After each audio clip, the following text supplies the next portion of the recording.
What's up everyone, we're back at it again. My name is Brad and welcome back to my channel. Today we're going to talk about one of my favorite plants, the Pilea peperomioides. Without further ado, let's get into how I take care of this plant so I can make sure that it thrives. When I talk about plant care, there are really four primary things that I like to talk about.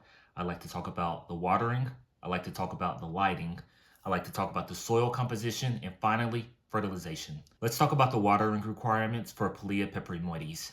These particular plants like to dry out between waterings. That means they don't like wet feet and they don't like to be in soil that is consistently moist. So there are a couple of ways that you can test whether or not it's time for you to water your plant. One of the tests would be to stick your finger into your pot. When you stick your finger into the first couple of inches of the soil and you pull your finger out, if you still have soil that's sticking to your finger, it might not be time to water your Pilea. Secondly, you can stick like a rod or a dowel 2 or 3 inches into your soil to see whether or not after you pull it out, if it's wet. If you notice that soil is sticking to the rod, then again, it's not yet time to water. Finally, you can use a moisture meter. Depending on the ranges of your moisture meter and how your moisture meter reads, it will help inform you whether or not it is time to water.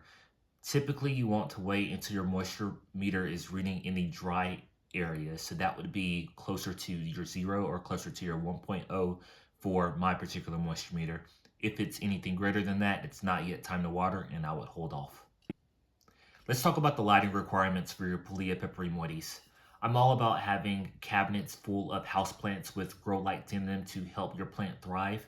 But at the same time, I understand that this is not necessarily a practicality for a lot of people. So let me give you some ideas of where you can place your houseplant. First, let's talk about what kind of lighting this plant needs. This plant loves bright indirect light. It can survive in lower light conditions, but we're all about trying to make your houseplant thrive. If you do give your plant lower light conditions, you will notice that the leaves of your plant won't become large disc-like leaves. Instead, they will be more on the dormant side, and that isn't what we're trying to achieve here. For me, currently, during the growing season, I keep this plant outside where it gets about 8 hours of direct sunlight. It's placed in an area that gets full on sun. Luckily, the leaves have properly acclimated to where when the new leaves come out, I don't have to worry about leaf burn or leaf scorch. When my plant is indoors, I like to keep a bio window seal. This is how you get that bright indirect light, which is opposite of the bright direct light that I was mentioning earlier. Even with that bright indirect light, you still will get a plant that produces pups. Secondly, you can try to give your plant medium light. The medium light will allow for your plant to survive, but it won't necessarily thrive. Also, if you don't give your plant that bright indirect light, it's going to limit your ability for your plant to start producing pups, which is one of the primary characteristics of the Pilea peperomioides that makes it so popular. Giving your plant medium light will limit your plant's potentiality. By that I mean you will notice that your plant won't grow as fast as if it were receiving bright indirect light or if your plant was placed outdoors. Secondly, what you'll notice is that the leaves that do come from your plant won't be as big as they would have been if the plant was placed outside. So keep those things in mind when deciding where to place your Pilea and make sure that it is in a position where you can enjoy it all season long. With any kind of houseplant, and especially with a tropical houseplant, fertilization is key. Tropical houseplants are typically heavy feeders.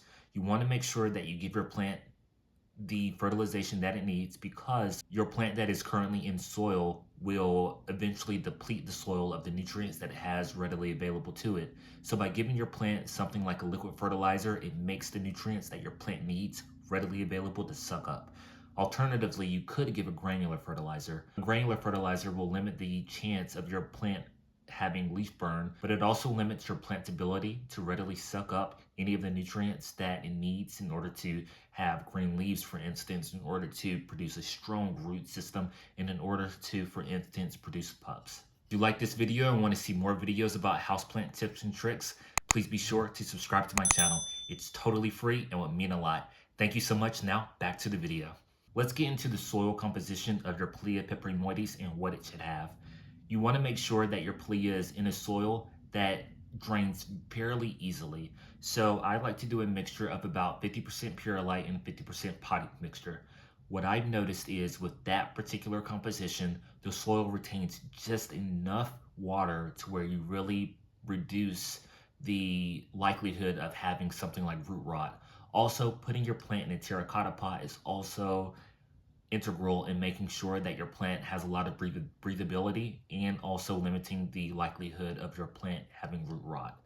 But back to the soil composition, doing that mixture of a 50% potting mix and a 50% pure light is really going to give you that right balance that you'll need. It's simple to do. For instance, if you want to do this 50-50 mixture, you would take 1 cup of potting soil and 1 cup of pure light. If you need more medium for your Pilea peperomioides, you simply add 1 cup of potting mixture for every cup of pure light.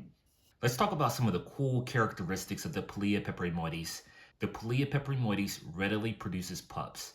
This can be by virtue of having pups along the stem of the trunk or by producing offshoots or runners.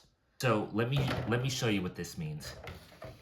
When I am looking at this Pilea, you'll notice that there are particular offshoots that are along the stem of the tree. These offshoots are at different levels of maturity. I have one that is fairly mature, and in about 2 weeks, maybe even 3 weeks, I will be able to pluck this particular pup off, stick it in some water, let it root, and then put it in soil, and it's good to go. Alternatively, you'll also see that this particular Pilea has a runner. So this Pilea has been in its pot by itself ever since I performed a propagation. And if you look, you'll see that to the right of the stem, I actually have another Pilea that is poking up out of the pot. Thank you so much for watching my video about how I take care of my Pilea peperomioides. I hope you enjoyed it, and if you did, please be sure to give this video a thumbs up and subscribe to my channel. Alright, I'll see you in the next video. What?